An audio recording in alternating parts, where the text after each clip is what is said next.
children. How are you today? I'm so happy to be here with you all. Do you remember my name? My name is Amy. That's right, Amy. And today we're going to do the letter A.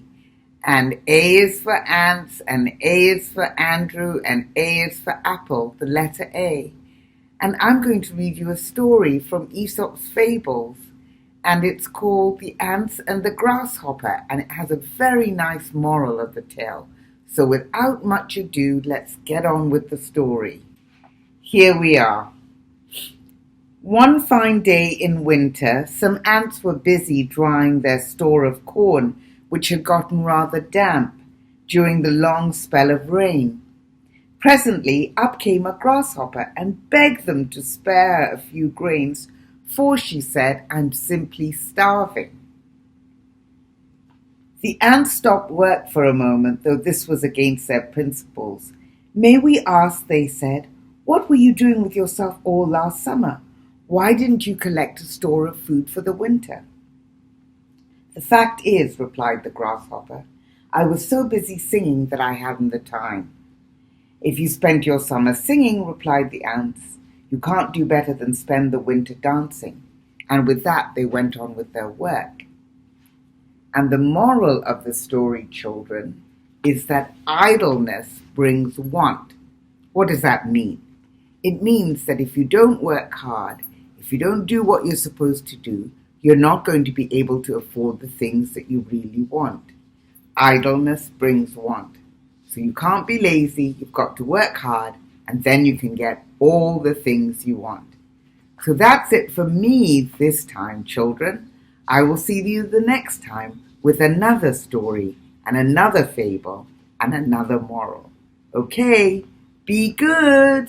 Have a nice day. Bye-bye.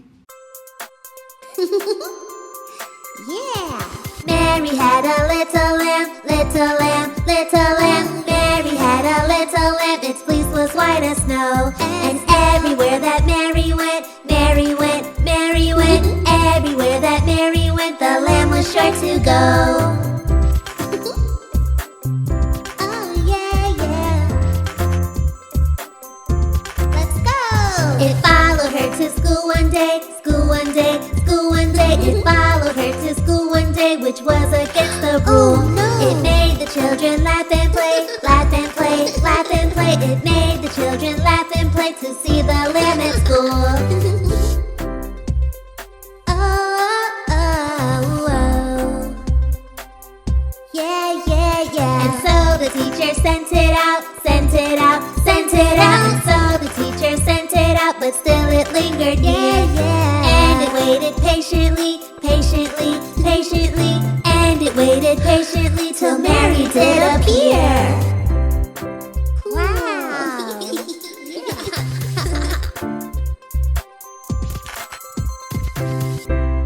Hello, children. My name is Amy. How are you all today? I hope you are very well. I'm going to read you a story today from my favorite author, Aesop's Fables, about the bear and the bees, because we're doing the letter B. So we have a bear and we have bees. Bzzz, bees. Here we go. A bear was once searching for berries in the woods when he came across an old log where bees had stored their honey. Wishing to find out whether the bees were at home, he sniffed around the log with some caution.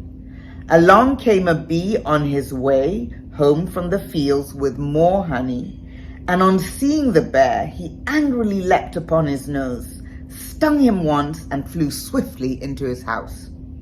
The wretched bear rushed at the log with his teeth and claws, but the entire nest of bees poured out and swarmed all over his body. Stumbling away in agony, the bear was only able to save himself by falling headfirst into a nearby pond. And what do you think the moral of the story is? Well, children, the moral of the story is that it is better to bear a single injury in silence than to bring about 1,000 by reacting in anger. So if the bear had just gone away with one sting on his nose, he would have been fine. But no, he rushed at the log and brought all the bees out, and they stung him 1,000 times. So he had many more injuries, and he missed the moral of the story. It's better to bear one injury in silence than to bring about 1,000 by reacting in anger.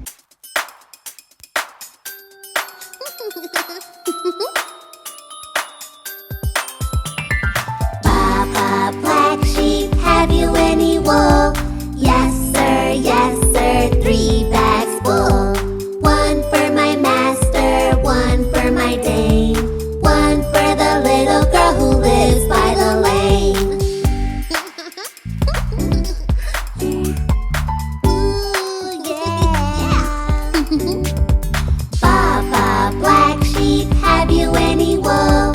Yes sir, 3 bags full. 1 for my master, 1 for my dame, 1 for the little girl who lives by the lane. Oh, yeah.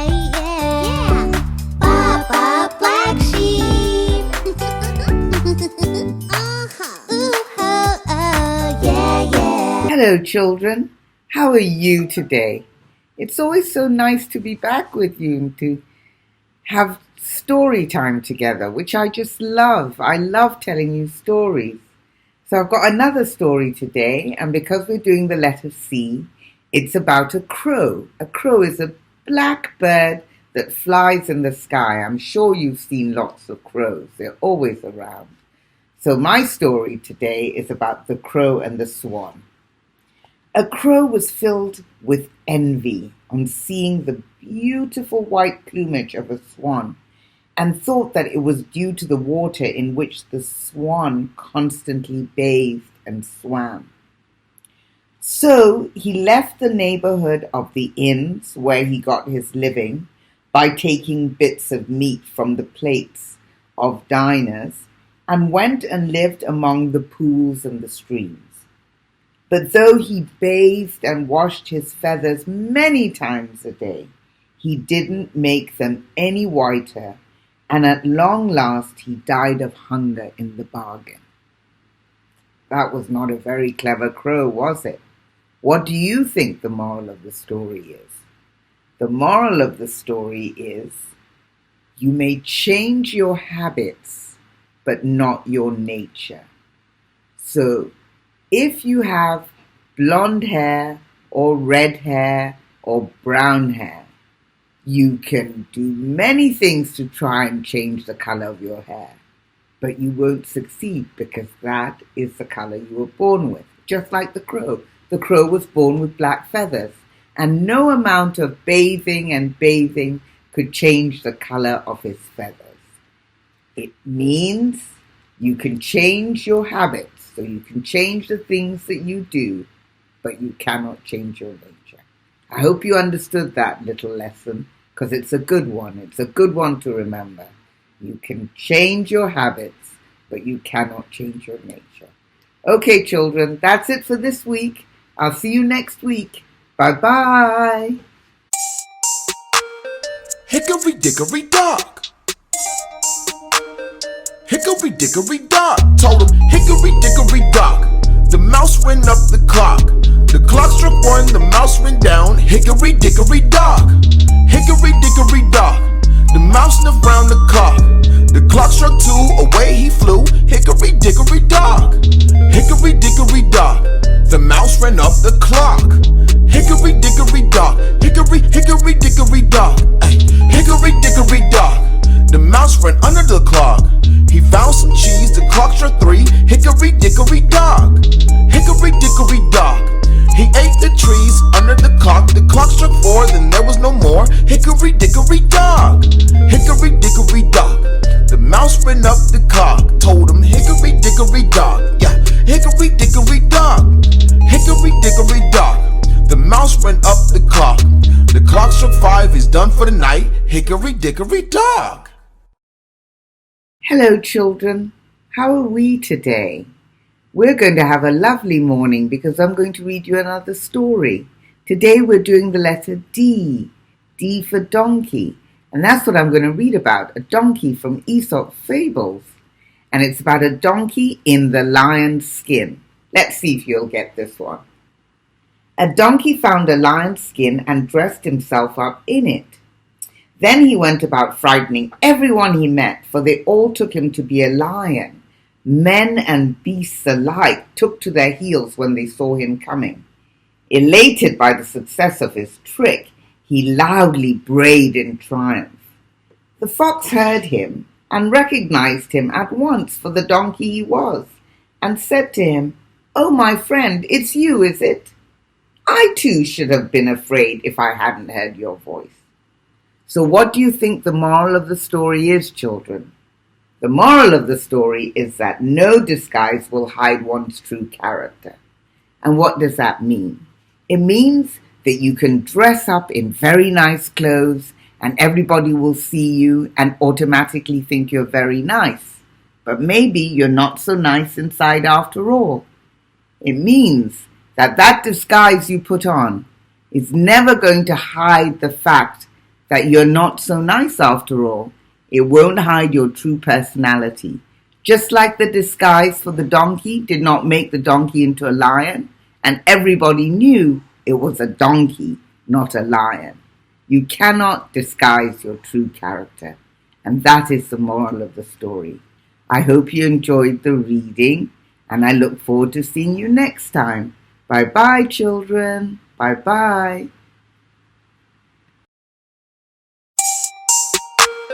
Hickory Dickory Dog.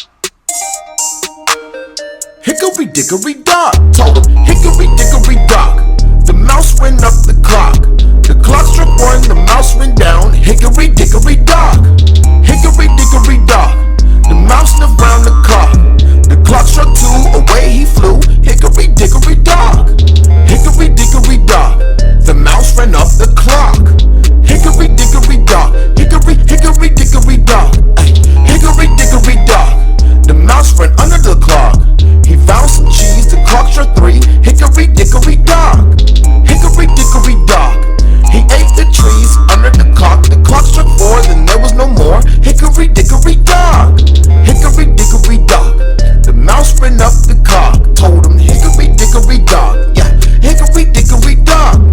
Hickory Dickory Dog. The mouse ran up the clock. The clock struck five, he's done for the night. Hickory Dickory Dog. Hello, children. How are we today? It's a great day. We're going to have some more fables. I love this time of the show. It's the best time when we read these wonderful stories and you can learn some big life lessons. So today we're doing the letter E. E for eagle. And my story is about the eagle and the crow. So let's see what happens and who learns what lessons. Here we go. One day a crow saw an eagle swoop down on a lamb and carry it aloft in its talons. "My word," said the crow, "I'll do that myself." So it flew high up into the air and then came shooting down with a great whirring of wings onto the back of a big ram with the intention of carrying it off. No sooner had it alighted than its claws got caught fast in the wool, and nothing it could do was of any use. There it stuck, flapping away and only making things worse instead of better. By and by, up came the shepherd. "Oh," he said, "so that's what you'd be doing, is it?" And he looked at the crow, and he took the crow and clipped its wings and carried it home to his children. It looked so odd that they didn't know what to make of it. "What sort of bird is it, father?" they asked. "It's a crow," he said, "and nothing but a crow, but it wants to be taken for an eagle." Now, children, what do you think the moral of the story is? The moral of the story is, thoughtless imitation will end in danger. So when you see something, like you see your little friend doing something really clever or it looks clever and you decide to imitate it and then it ends in a problem, that's what this means. Thoughtless imitation will end in disaster. And that's my moral for this week. I hope you've enjoyed it, children. I've certainly enjoyed reading it to you. And I hope you remember these morals as you grow up. Okay, bye-bye. See you next time.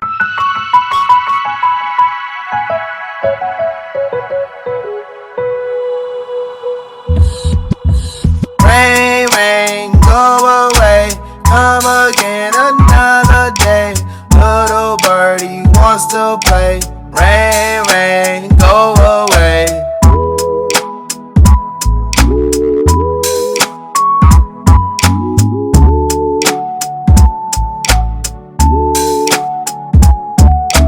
Rain, rain, go away, come again another day.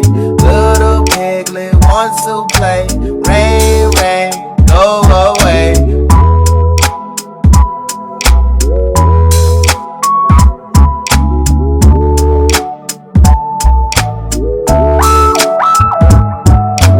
Rain, rain, go away, come again another day. Baby elephant wants to play. Rain, rain, go away.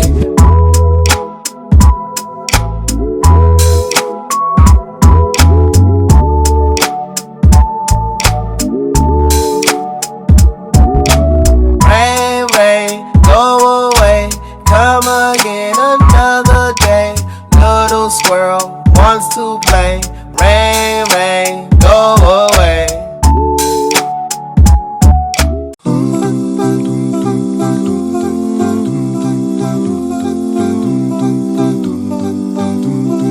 A, B, C, D, E, F, G, H, I, J, K, L, M, N, O, P, Q, R, S, T, U, M, V, W, X, Y, and Z. Now I know my ABCs. Next time won't you sing with me? Now I know my ABCs. Next time won't you sing with me?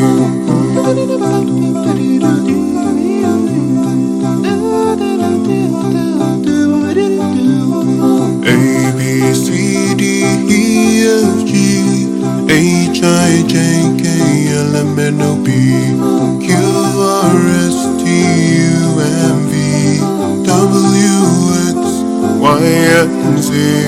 Now I know my ABCs. Next time won't you sing with me? Now I know my ABCs. Next time won't you sing with me?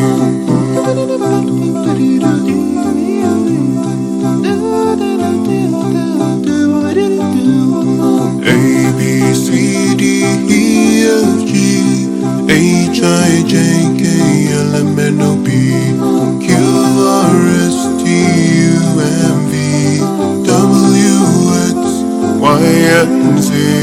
Now I know my ABCs. Next time won't you sing with me? Now I know my ABCs. Next time won't you sing with me? Thank you for watching Go Go Station. See you next